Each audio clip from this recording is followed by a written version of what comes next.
Right, welcome to another episode of Two Pints of Lager and a Spreadsheet.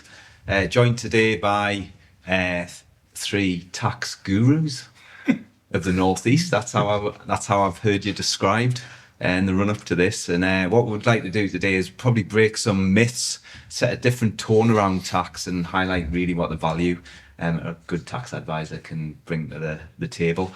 The first one of those myths is a lot of people think tax is a bit boring, don't they? It seems to have this like stale, sort of dusty feel about it.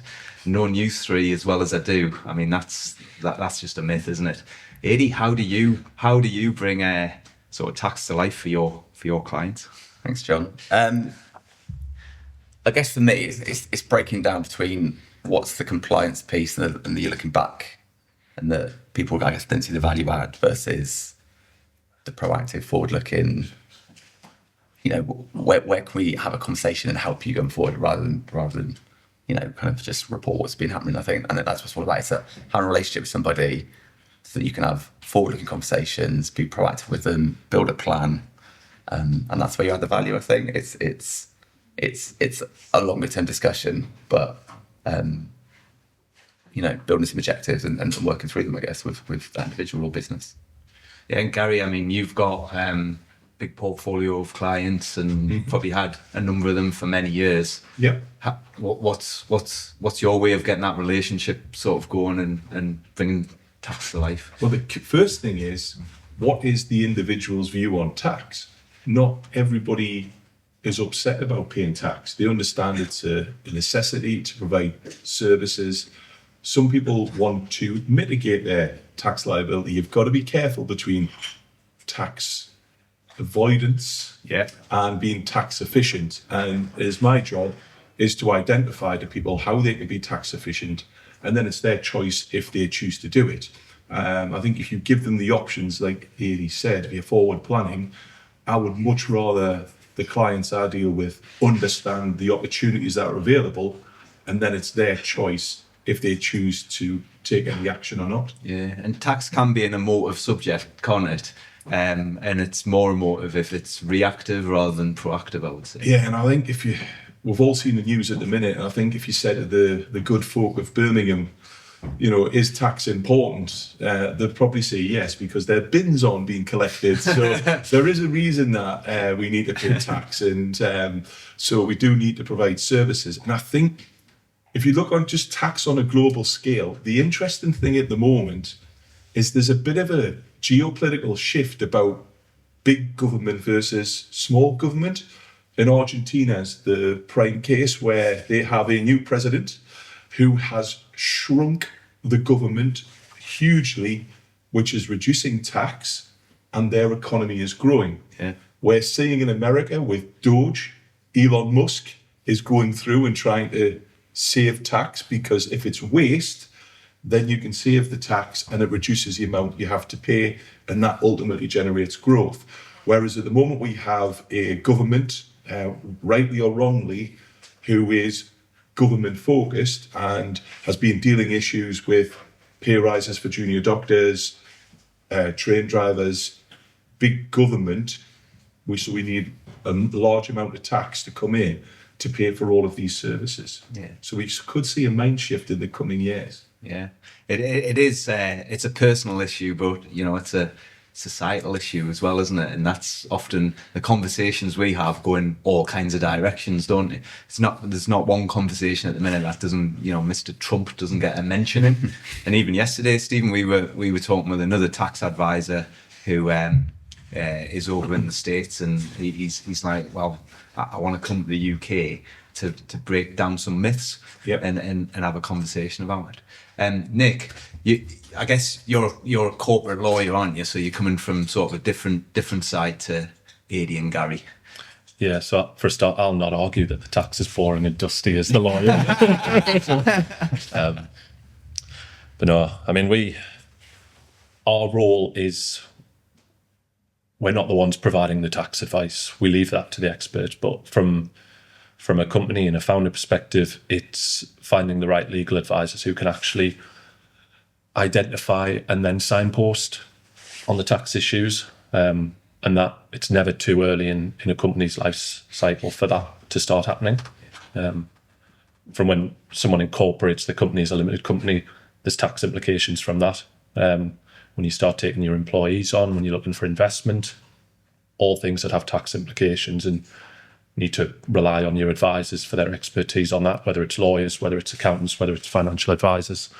So yeah, very early in the progress, we start to identify and help direct people to the experts. Because you're spending a lot of your time working with early stage businesses, aren't you? Often founders who are in a DIY mindset, and Yeah. Can you DIY tax? I wouldn't recommend it. But I mean, I understand cash is tight when you're starting a business up, and the last thing most people want to do is to spend the money on lawyers or accountants or other advisors. But it really is a necessary, for want of a better word, evil. Spending that little bit of money early in the process can have massive implications down the line for you, and it'll pay for itself 10 times over, if not more. Yeah. Ignorance isn't an excuse for not paying your tax. And the key one that we're seeing at the moment is interest rates have been high. So you have a lot of pensioners who have savings and they didn't realise they have to pay a tax on the interest over £1,000. Or if you are lucky enough to have children, if you've been blessed with children and you have the child benefit, but your earnings go above a certain amount. And I have a client whose son has just found out that he hasn't been repaying it for 5 years and suddenly has to repay it with interest and penalties. So paying for that advice, getting it, avoids these mishaps, and they can be very penal. I guess it links to that. A lot of people don't know what they don't know. How do you build that trust with people early on? And then I guess it allows you to give that advice better and better as you're working with them day to day, doesn't it? It's an ongoing challenge, isn't it? I think first one is sort of your ability to listen and actually hear what they're saying is key. Because if you can then relate your advice to what their problem actually is, that instantly helps to develop that level of trust. You're not just throwing points from a checklist back at them, you're actually providing personal advice to them. So I don't think that can be understated on how important it is for helping to build that trust early in a relationship. Yeah, I would say also, like, you don't need to, it's not about big wins, I guess, to start with. Like, ultimately, it's a small little bit of information can be really helpful to them. And actually, sometimes I think what I see is that you think that, I don't know, a particular issue is going to be the driver for a conversation. In fact, it's a small little thing, but actually that's their immediate focus. And if you help them with that, actually that's where you get a bit of traction to start talking about the wider pieces. So sometimes going into a conversation with, like, I guess, being open to anything and not having a strict agenda means actually you hit a conversation that's of most value to them. And then that develops out into, I guess, guiding them on other issues in due course. Keep it simple. Don't complicate things. Tax is complicated. That's why we have people like Ailey. But if you keep things simple, explain what the opportunities are, and then tailor it, as Nick has said, to what people's actual objectives are. I mean, one of the big ones, I think pensions are great. So if people know me, I love pensions. I do love pensions. That's the soundbite for today. Yeah. But if someone said to me, I want to sell the business, I want to be retired by the time I'm 50, and I have to say, use pensions that you can't access to 57, even though they're very tax efficient, I haven't done the right job for that individual. You would do a combination of other things. So it's hearing them, listening, and tailoring what you recommend to their needs. Yeah. And Adi, you've got a bit of a soundbite going on in the office at the minute, haven't you? Have I? What was it? Oh, yeah. Tax relief without the grief. Yeah, tax relief without the grief, yeah. I remember in the early stages of Blue Sky, someone, I can't remember exactly who it was, but said, going to see your tax advisor, your accountant, your IFA is a bit like going to see the dentist. It's something you've got to do, but you often put off for too long because you're scared of the conversation. And I think that relationship is so important to get over those type of barriers. And then as you're talking to individuals and asking those questions, you're finding out so much, aren't you, about it. the other side of being involved in tax is it's an ever-changing landscape, isn't it? Yeah. You've always, you've learned one set of rules and suddenly they've changed 6 months later. So we're in 2025 at the minute. What can we expect to change over the next 6-12 months? What's on the agenda? Well, my personal view, the budget on the 30th of October 2024, where Rachel Reeves pitched it as a budget for growth, but then put employers' national insurance up and inheritance tax on SMEs, I would say would probably be the opposite of growth. And if we do not get growth in the economy, that doesn't generate the taxes that she's planned. And with what's happened with Trump and inflation not coming down as quickly as possible, it is likely that we may see further tax increases in the budget later in the year. Now, unless Labour break their manifesto pledge and attack the big four of income tax, employees, national insurance, corporation tax and VAT, well, it doesn't leave a lot of wriggle room. So you could see changes to cash ISAs. You could see further changes to inheritance tax. Could we see further changes to capital gains tax? She's got her hands tied in terms of what she can do from a tax planning perspective, but unless we get growth, taxes will have to go up. Yeah, I'd agree. I think without getting political, sort of what you sort of read and see, press recently, given what's happening on a global scale, something probably will change. And actually, maybe that's not the excuse or the trigger, but it's recognising that the world has changed quite a lot in a short period of time. And actually, whatever they put out in the manifesto isn't always going to be fit for purpose within a short period of time. So I think there could be tax rises coming. That's probably not what people want to hear. People don't enjoy it. And I think, there's nobody, I think, quite frankly, enjoys paying tax. But I think, to Gary's point, some people, there's different views on, whether you're comfortable paying it or whether you'll do your best to mitigate it or find those efficiencies. I think for me, it's interesting. I think we've all got different perspectives, not only from your attitude to tax, but also your experience of it. So if I look at the business owners out here, they feel it in many ways. As an employee, I've seen against my payslip and it's got one hit, and you're not really thinking about the VAT and stuff along the way when you're buying things. But when you've got your employee taxes, you've got your business rates, you've got your corporate tax. Like, I get it from an SME point of view, an entrepreneur. Like, you feel it more, I think. So Minimum wage, yes. I think any kind of talk about tax hikes isn't going to resonate brilliantly with business owners, I suspect. But I do feel there's probably going to be something coming down the line. Yeah, I think the budget maybe wasn't as quite aggressive as some of the talk in advance was. Yeah. The cynic in me would say that was maybe leaks from the government, worst case scenarios. So when they actually dropped the budget, it was slightly softer than the build-up would suggest. The business asset disposal relief change, it was a headline grabber, but the maximum difference that's going to make on a disposal is business asset disposal relief all about, just for listeners' purposes. So this is effectively a founder's tax relief on the sale from his capital gains tax. Right. The limit now is £1 million. £1 million, yeah. And it's at a lower tax rate than you'd be paying as pure capital gains.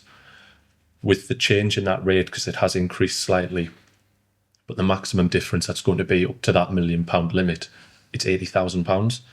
Don't get me wrong, £80,000 is £80,000, but if you're selling your business for £5 million, £10 million, even more, it's not quite the end of the world. It's maybe been made out to be at times. The change to the capital gains tax rate, again, weren't as high as they were being predicted. How long now has there been talk they're going to level that with income tax? It's heading that way, but it's not there yet. But then I think that presents an opportunity in terms of the greater focus on the SEIS and EIS schemes. From my personal perspective, a lot of the early stage work I do is that venture capital angel investment work. The SEIS and EIS schemes, which on the sale of your business, you can roll an element of that capital into SEIS, EIS investment, and defer that capital gains tax liability. And then there's capital gains tax reliefs on the sort of the other end of that investment as well. So hopefully the capital gains tax changes are going to help drive more angel investment into those early stage businesses to help grow the economy that way. So Are you seeing the appetite of entrepreneurs being, I don't know, stunted by the changes in the tax rates? Because SEIS for me was like, that is a really good bit of tax relief for the angel, but also incentivise investment into a high risk sort of venture at that early stage. I would honestly say it's slightly too early to see. Certainly deal volume at the moment we've seen, there's still plenty of appetite for investment, still plenty of appetite from investors for companies that they're looking at. It'll be sort of the back end of the company life cycle that will start to see those changes. But as things stand, I think we're still waiting for that angel network in the Northeast to kind of return. Yeah. We had it, we worked with a lot of the same individuals who were very active on the angel scene 5-10 years ago.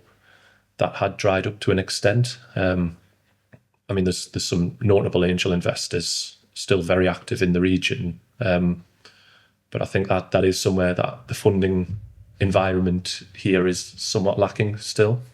So hopefully that'll be the change that we see, and will drive in more investment. Yeah. So we're talking here about like the early part of the journey for a business owner, and often money's tight at that point, and conversations around things like pensions and exits are a long way away. Gary, how do you get over those barriers with the founders at that early stage? It's a fair point you raise. So again, we can highlight the options in relation to pension funding, the corporation tax reliefs that will come about. But when money is tight, they will postpone or defer the pension funding. But we still, and this did not get changed, and I can't guarantee this won't be looked at in the future, we have what's called carry forward allowance. Right. So you can carry forward up to the previous 3 years pension allowances. So if your money is tight and you can't pay a pension this tax year, you can catch up in subsequent tax years. Whether that will stay, at the moment, it looks like it will. There was nothing mentioned about it in the previous budget. The big change is that pensions will become subject to inheritance tax. So as long as that isn't there, just because you can't afford to make a payment now, then you can catch up in the future. And the other big thing, because corporation tax rates are now tiered, it could actually be beneficial to the business if you defer doing employer contributions until your profits go above 250,000 and you're into the 25% tax relief as opposed to the 19%. So it's not always a negative when cash is tight. There are opportunities further down the line. Yeah, and again, it comes back to that planning point, doesn't it? And I can empathise sort of personally. When we started Blue Sky, we were growing an asset, and almost that asset is your pension. But looking back, it was just putting anything into a pension. You're getting that growth somehow on. The one downside, and this is where I think we could go back, or I would personally like to go back to pre-2006 rules, is when you're younger or you're starting out and you've got a mortgage, you've got the kids, and the business hasn't got much cash, you can't afford to put money in pensions. But as your business gets more successful, and if your earnings go above a certain level, they start to taper how much you can put into a pension. So when you want to put money into pension, they may restrict you. And when you can't put money in, when you could put it in, you haven't got the money. So it's the wrong way around. And prior to 2006, you used to have age-related pension contributions, and they were banded. And as you got older, the percentage of your earnings you could contribute was much higher than when you were younger. We've now got a situation reverse where you can put much more when you're younger and you haven't got the money, and potentially much less when you're older and you have got the option to do so. And I guess at the moment, is the compliance environment, AD, is it becoming tighter? Is it becoming more challenging? I think yes and no. I mean, what you see, I think, is a different focus. So, I mean, blue sky. We see a lot of, at the moment, R&D in particular, we see inquiries into clients' claims. We're seeing that they've been tested more and that it feels like there's a higher bar to meet. But I think that, you go back 2-3 years ago, there'd be another issue that's been looked at. So I think HMRC have to enforce their powers. They have to put checks in place. That's the nature of the tax function, isn't it? So that's always going to be there. But I think, every given point in time, it's just that the focus changes. And like I say, we're seeing R&D in particular at the moment is the focus. I suspect in 2 or 3 years' time that will pass and it's going to be something else. And we'll have to just deal with that in a different way, I guess. But I don't think it'll change. With the inheritance tax changes on SMEs coming in from April 26, do you think HMRC will focus on business valuations and share valuations? Because at the moment, it's largely irrelevant because if a trading business shares aren't subject to IHT, inheritance tax, so there's less focus on the value. I think HMRC personally may forensically look at how the shares have been valued on death post-April 2026. Yeah, no, I think you're right, actually. And I guess the question is, will they shift resource? To what extent will they do that? So do they have the resource? Do they have the resource?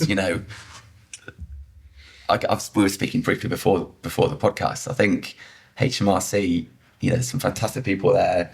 And in specific areas, you get actually surprisingly responsive turnarounds. But it's a huge organisation, and clearly you don't always see that across the board. I think you're right. I think there will definitely be a focus. It'll be interesting to see maybe in the next budget, is there a pot of money put towards that purpose to fund that?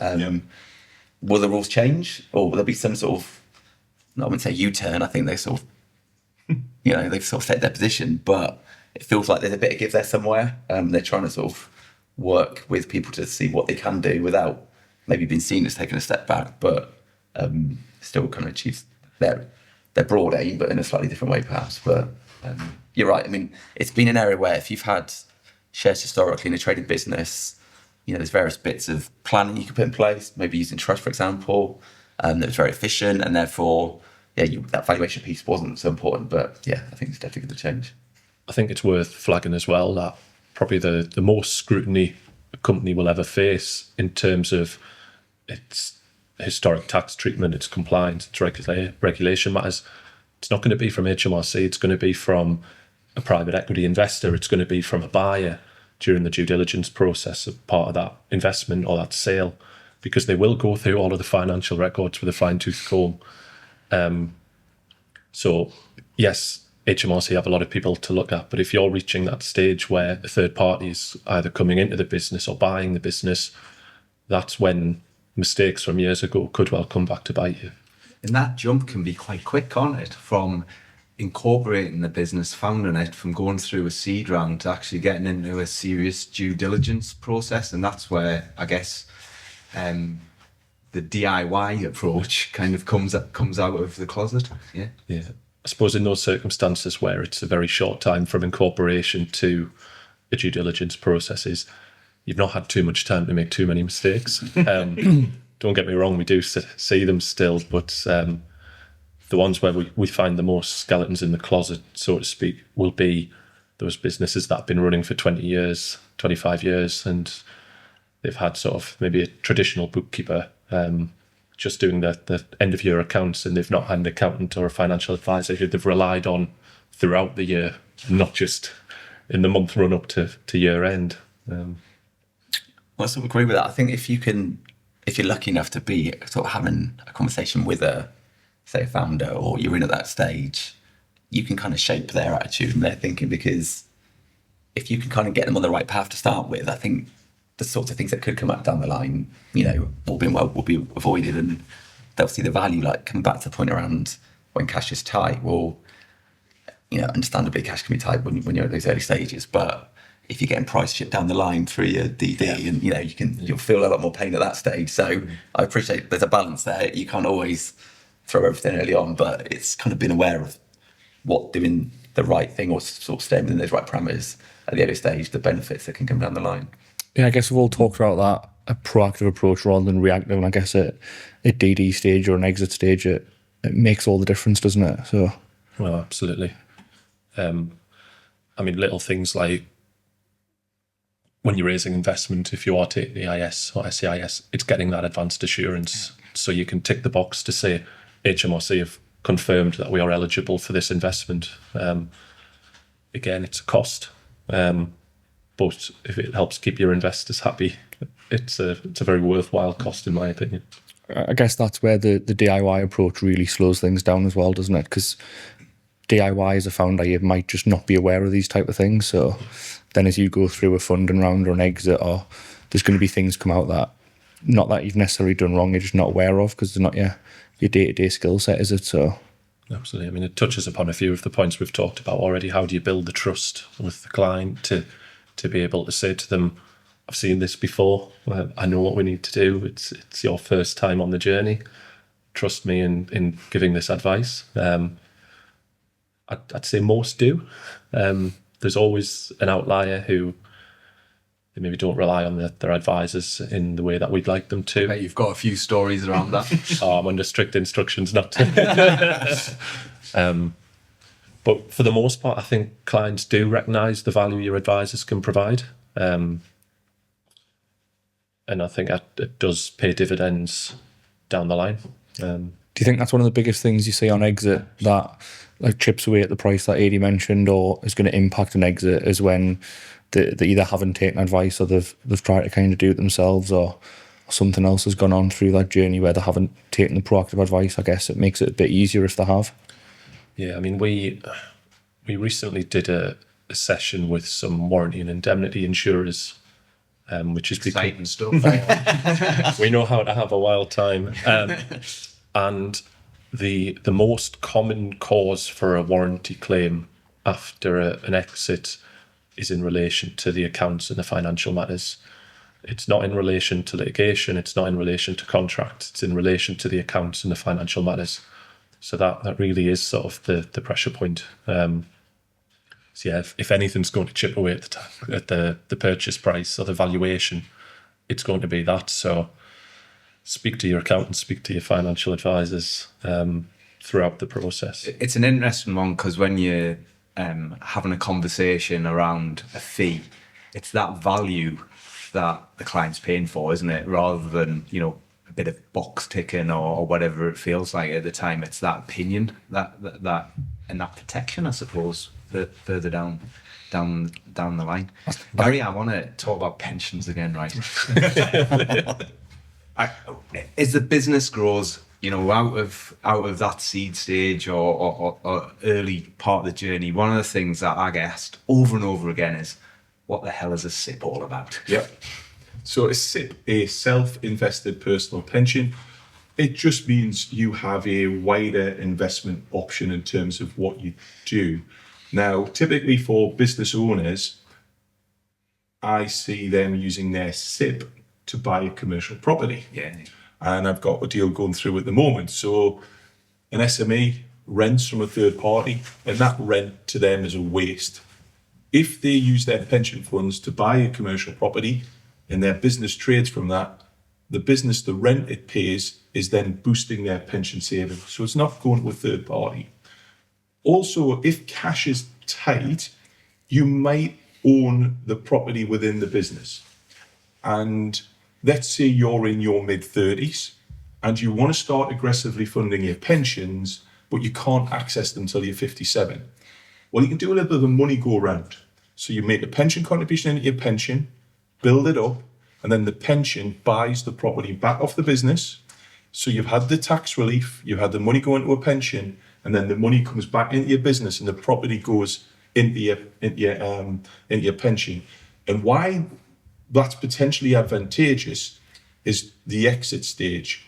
Now, if you're doing a third party sale, that company that is buying you might have its own premises. It might not want the building that you trade in. So you probably won't get the true value of the property on the sale.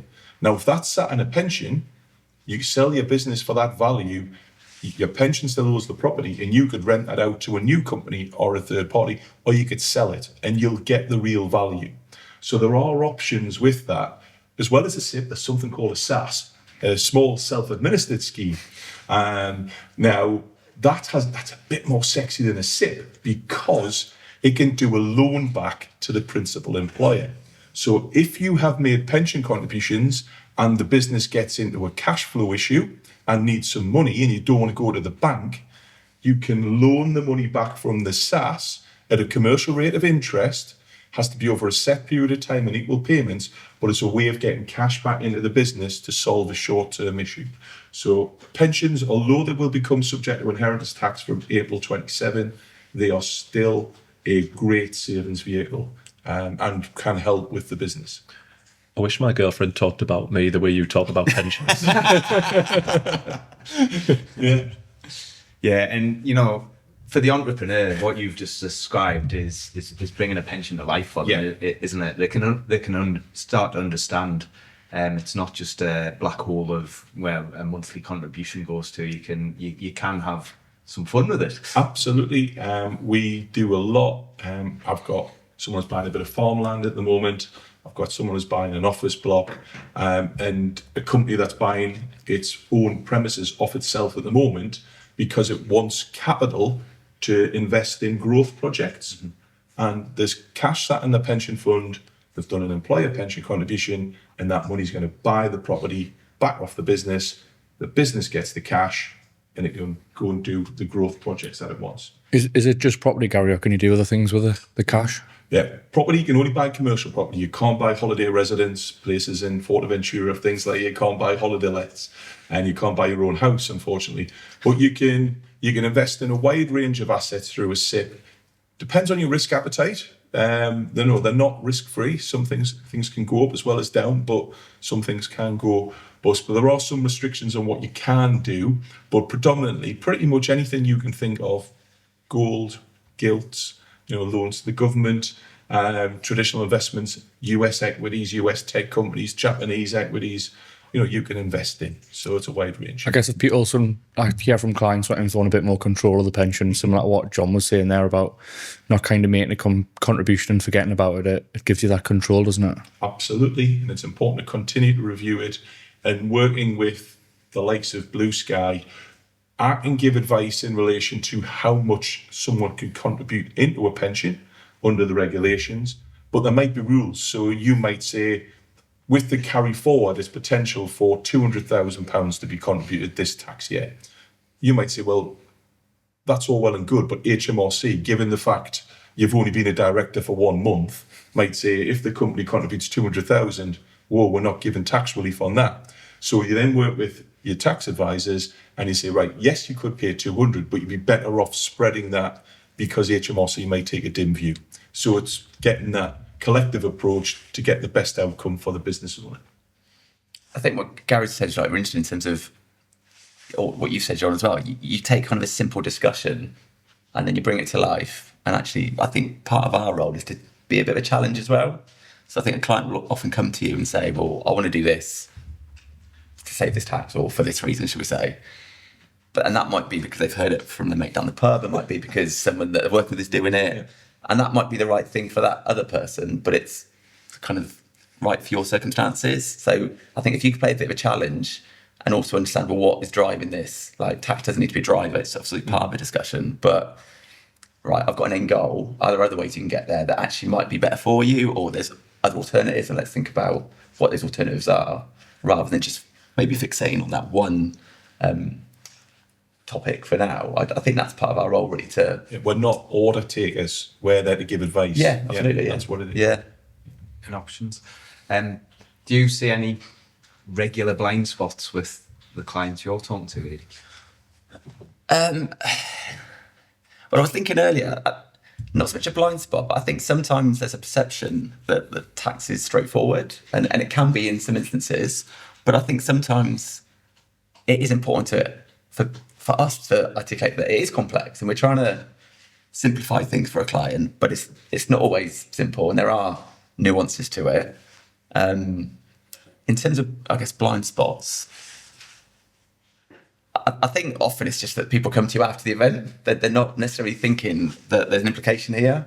So often you can maybe add more value, or you feel like you're adding more value because you're fixing a problem, like you said, Nick, but it's that 20-year business where they've done things that maybe they shouldn't have done, and you try and help them correct it, and they feel great as a result. But ideally, they'll be coming to you before they take any action, and so you've got an opportunity to explain to them that these are the implications before you take that step, and they're sort of forewarned, really. I think with pensions, the one that we see that gets missed the most is higher rate tax relief on personal contributions. People don't realise they don't automatically get it. They have to apply for it. And that we get stats every year. And the number of people who fail to claim their higher rate relief or additional rate relief is massive. And it's not an HMRC's gift. They'll highlight it that you need to claim it, but they don't actively promote it. I think that's a prime example of even so again, pensions, we can talk from a tax angle. And if somebody wanted pension advice, you go to a pension specialist, right? That's, it's a regulated area. You sort of, where to sort of draw the line. But even within pensions, I think, there's maybe a perception of what a pension is and what relief is available and what it means. But actually, there's nuance within it. There's different types of schemes. There's different ways of getting relief. And again, it's having a discussion with people and bringing that to life and explaining that it's not, an apple and a pear. There's a whole range out there for you, and you need to sort of understand, well, what you're talking about is this particular issue, and having that discussion. And then the R&D, when it ties in with pension contributions for business owners as well. So it's not just how much you pay into the pension, it's the other reliefs that you get within the business. Yeah, as soon as I mention I'm an accountant, which isn't that often, if someone says, what do you do? It's normally, I'm a retired fighter pilot. But it's for the reason that suddenly I get bombarded with tax questions. And, we were talking about angels earlier, Northeast angels.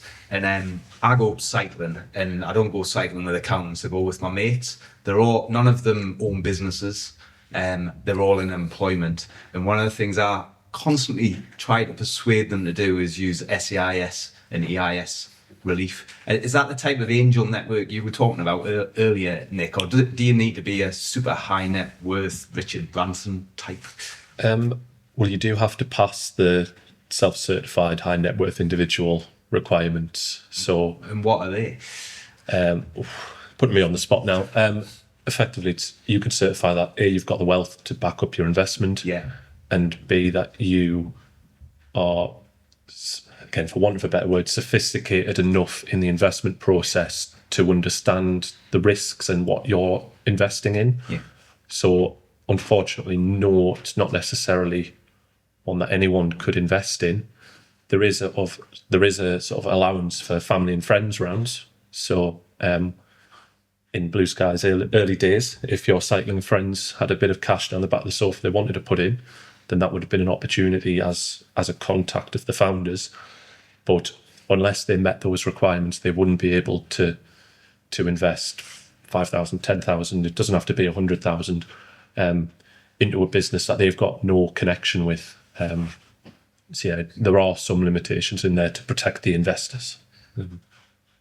And these are all, how many taxes have we mentioned on this podcast so far? There's a lot. And I guess we're winding our way through a business journey, and we haven't really got to that exit point, whether it's from a business or from life these days. Yep. What are the type of things a business owner needs to think about as they're getting to the end, to get into the exit point? Right. From my perspective, this isn't necessarily tax driven. The biggest mistake I see, or the one issue, is what does exit mean? Is this a clean break and you're going to retire, or is this you're going to sell it, you're going to do something else, whether you be a non-exec, you start a new business? And the reason that's important is we often get introduced to people after they've sold the business. And I'm retiring. That's but have they actually got sufficient capital from the sale of the business that will be sufficient to meet their objectives? So they might sell the business for £1 million and they're 45-year-old. Right, I want to retire and I want £100,000 a year to live on. Well, unfortunately, that's not going to happen because the assets you've received aren't sufficient. So at the early stage of a exit, is it going to be an internal? So you're selling to staff, management buyout? Are you selling to a third party? Are you going to do an employee ownership trust? The various routes. What does it look like? Will you get a capital lump sum up front? Will there be an earn out? And after the sale, what do you want to do? And then we can do cash flow, we can do analysis and say, after the tax you've paid, you will receive X. Your objectives are Y. Yes, they're achievable. You can retire and enjoy it. Or it's a bit tight. You might need to take more risk than you're comfortable with to do it. Or, yeah, you could probably spend a bit in the early part of your retirement, but in your 70s and your 80s, you're not going to be able to support this lifestyle. So not necessarily the tax, it's plan. What do you want to do after the exit, and will it give you sufficient capital to achieve those aims? Got you.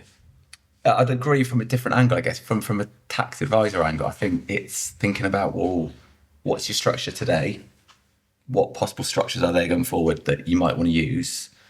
Where do you want to be ultimately? That's what it's all about. It's you can dispose of your shares in a number of different ways, or different vehicles can own the shares, or you might want to be providing for a future generation, but there might be an action you take now before the event to get that structure set up. So I think, again, it's taking time to think about your options before that exit event, that you're taking all the requirements from a tax perspective to get your business asset disposal relief. Are there any other reliefs that you're able to utilise in terms of moving shares around? You might want to make some gifts, perhaps, so that when the money or the exit event happens, you're getting the money flowing in the right areas, and it's almost setting you up for what you want to do going forward. So again, it's a kind of bespoke thing, really, because some person might have sufficient wealth that they're happy to tie up money in a corporate and leave it there for future purposes. Someone else might want to take all the money personally. There might be different layers of tax involved. There might be, as I say, that provision for a different generation.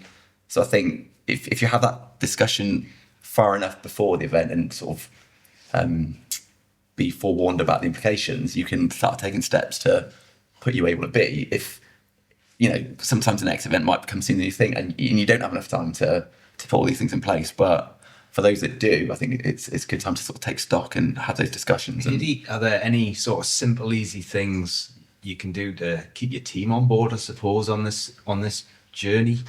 Well, I mean, in terms of incentivising staff, you mean? Yeah, I mean, we see a lot of clients here where, the business is growing, scaling, and, they look at issuing options to staff, and, it gives them a vested interest and stake in that business, and an ability to retain, I guess, your talent, knowing that if they work hard, put those hours in, and there is that event, that they're going to sort of share in that to some degree. So, I mean, yeah, definitely you want to be thinking about how you retain, your best people, basically.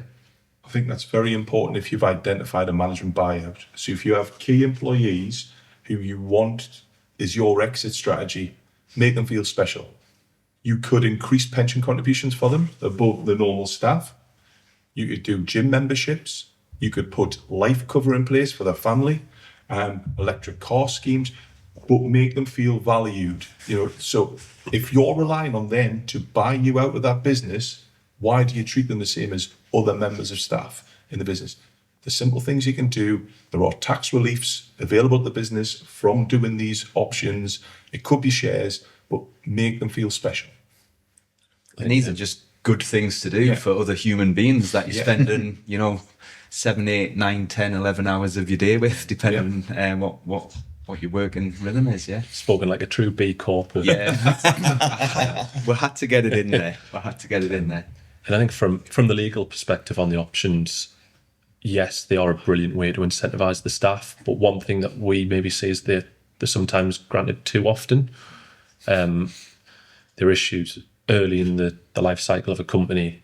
And if you're not looking for that exit until 5-10 years down the line, that turnover of staff could be quite hard. And it's the admin side of checking, okay, who's left, who's still got options, who was allowed to retain them. There's sometimes sort of a lack of certainty there. So maybe on the exit, someone is actually going to benefit from that exit with their options, where maybe they've not actually contributed to the growth of the business to get there.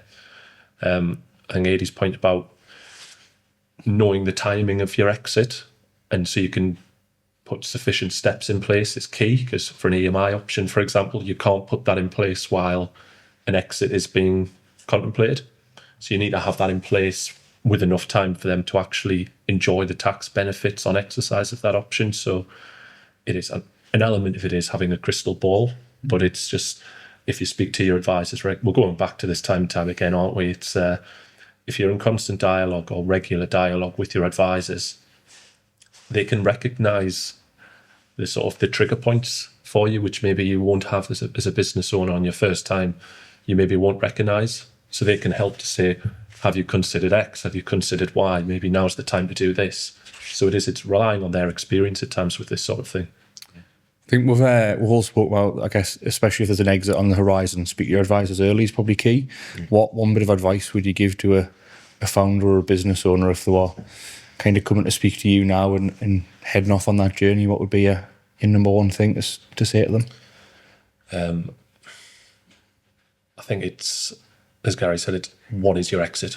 So I'm stealing your answer from before. But when you said that, it's exactly right. It's what does your exit look like? Because there's different things that you will need to do depending on what that exit looks like. So the earlier you've, have some flexibility with that, but the earlier you've got it in your mind what your exit looks like, the more time you've got to take the steps you need to make that the most tax efficient exit for you as you can. The exit I keep getting described to me involves a place called Dubai. Is that a reality? Are we seeing more people going off to exit their businesses offshore?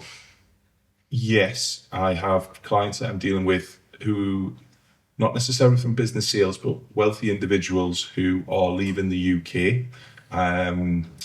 One has just gone to Antigua because the weather's nice.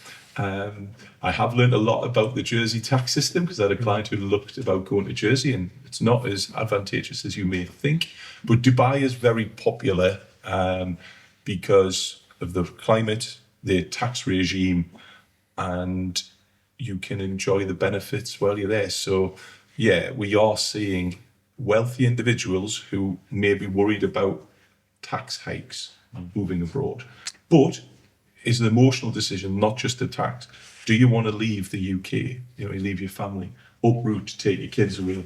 You have to pay for them to go to school. I heard a situation where husband and wife were actually happily married, contemplating divorce because the family didn't want to leave the UK, but the husband was contemplating it for tax reasons. So this is the tax system provoking a divorce. Well, at the minute, I am spending most of my time telling people to get married or civil partnership because the tax system is actually encouraging people to do so. And the reason for that is the changes to inheritance tax. So you may be a business owner at the moment and you're not married or in a civil partnership, and you might want to leave your shares to that partner on your death. At the minute, no tax implications, absolutely fine.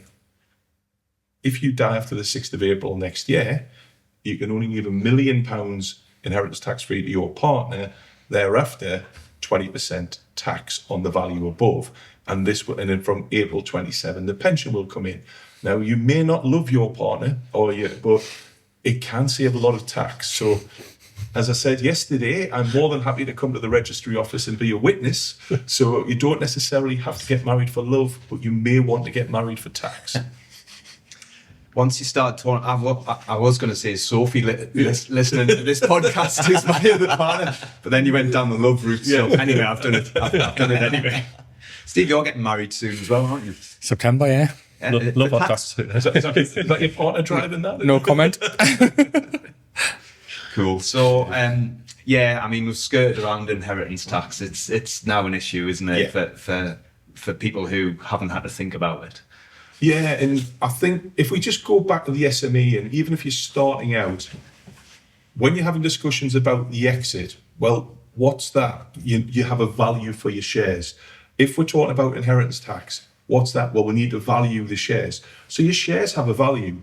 And one of the big areas that I see that is often overlooked is what happens to the shares if you die before that exit. Now, you may have 3 or 4 shareholders, and I say, what happens on death? We have an Articles of Association, our shareholder agreement, the business has to buy back the shares on death. Great. You've got 150,000 in the business bank account, the shares are worth £1 million. How are you buying them back? So what we say is, this has a value, do shareholder protection. So the company takes out life cover on the value of the shares of the shareholders. The shares go to the family on the deceased of the shareholders. They die, the business gets the cash, the business buys the shares of the deceased family. You've got a clean break, and the business can continue with the surviving shareholders.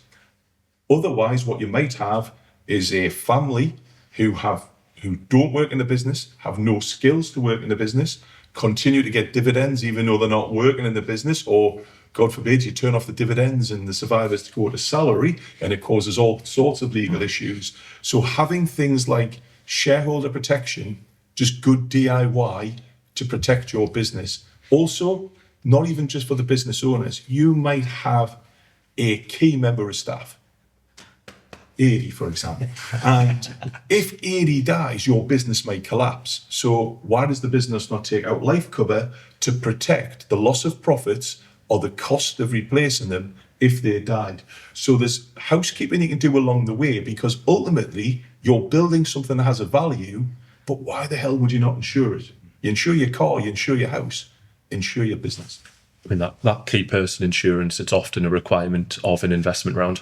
Yeah. So the investors need to know the company will have the capital via that insurance policy to replace a key member of staff if they leave in those circumstances. So it's conversations we are having with founders all the time, is from an investor's point of view, showing that mindset and governance and care as well around what could happen puts you in a better position when you go into an investment round, because they're looking at the behaviours of the team and the founders. I think it's understandable as well. Like me and Steve post-budget talked about, like, you know, what do we speak to clients about? And it was very much that sort of protection piece. But IHT is one of those emotive subjects where I've had clients before, and it obviously it's driven by your age, you know, in terms of the closer you are, maybe post-work and life. I've seen two brothers who, one was so fixated on IHT and was buying every efficient asset you could buy, and his other brother couldn't give a damn, quite frankly. It's like, look, the kids will get a good share of what's left and that's enough. But I think a lot of the clients we see, they're at an age where they're so fixated on their business, and IHT isn't really a discussion that you would have with them at that stage. But it is important that just because you're in your 30s or your 40s, you know, whether it's protecting your business or even thinking about like wider issues like in terms of your family down the line, but at least it needs to be at least on the agenda. It doesn't need to be a key kind of agenda point, and it doesn't need to necessarily be something that has action today, but it needs to be talked about, so that, again, coming back to what they don't know, well, let's try and inform them and help them so that at the right time it becomes more of a priority for them. Yeah. I mean, one approach that I'd been discussing recently was it's effectively taking on that burden yourself before that inheritance tax charge arises with a life insurance policy, sort of a personal one, not one provided by work. So for the cost of the premiums, be it what, 5,000 to 10,000 a year, something like that, you will then have a policy in place that on your death will pay out a large enough sum to cover any inheritance tax charges for your descendants. He's quite right, and it's there's some good analysis out there where you would I've seen some at the moment where people in their 60s, they've sold their business, they've got an inheritance tax problem. They don't necessarily want to gift away the assets because their son has just got divorced and they had to pay a lot of money. Do they trust their son-in-law who's married to the daughter if they give the assets? So they would rather retain the assets. So they put the life cover in place. And for that, for those married couple, one of them would have to live for 80 years before the cumulative premiums would exceed the amount that would be paid out on death. And if you bring the family in, it might not. I've got clients where some don't care about the inheritance tax, some do. But if you bring the kids into the conversation and say, look, Mum and Dad died, the inheritance tax is £2 million, the cost of insuring it's £1,000 a month, Mum and Dad aren't bothered, the kids might say, do you know what, we're prepared to pay £1,000 a month to insure that liability. So get the generations involved. Just because it's not necessarily important to you, if you talk to the next generation, they may want to take some action. I think you could get some interesting discussions when you bring the next generation in there. Financial planning from a tax perspective or monetary amount is very straightforward. These are the numbers, but there's a lot of emotion. As a financial planner, we're trusted. So we understand the family complications, what goes on, and reasons why people don't necessarily want to pass on wealth. And it can get quite complicated. So it comes back to that original point. Yes, we can tell you what you could potentially do, but we completely understand why you might not want to do it because of potential divorce issues, or you may have someone in your family who just is a bit of a spender, and they would prefer to protect them by not necessarily giving them assets straight away. I think also the inheritance tax, you'll remember, like, this, whatever pot money you've got is there to last you till your end days, basically. Yeah. So, Yeah. they might want to give it away as much as they can up front, but that's not going to necessarily serve you well down the line. So, again, there's a bit of challenge there. Say, look, just more of a staggered approach probably is the right plan. How much can you afford? You're going to sell the business, right? You want to give X to your kids. Can you afford to do it? We do a lifetime cash flow. We plan it out. You can afford to do it, yes, or it's going to be a bit tight if you do that. Cool. I'm conscious of time. We've flown through this. I think we've broken some myths there around us, being a bit stale and a bit boring. We're not that. Maybe we can just end on that quick fire question. What's that one tax tip that you think a founder should be thinking about in 2025? And I don't know who wants to go first, but Adi, you're looking at this. Right, here we go. One tax tip. I think it's not really a tax. I think it's just be informed. I think surround yourself by good people. Yep.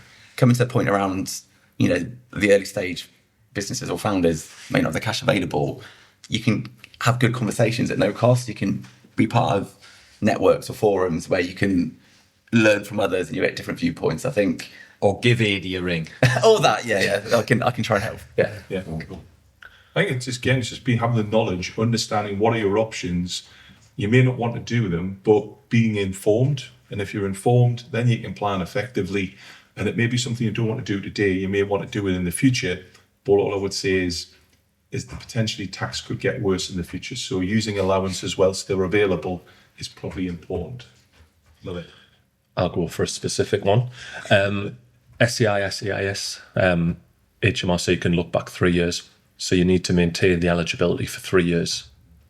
And we've seen instances of this, if a company does something to lose its eligibility, for example, a shareholder takes over 50% ownership of the company, those investors who put their money in and claimed income tax relief 2.5 years ago, they're now liable to pay that income tax relief back, which leaves you with a bunch of very unhappy investors. So monitor that moving forward and rely on your investors to help you with that.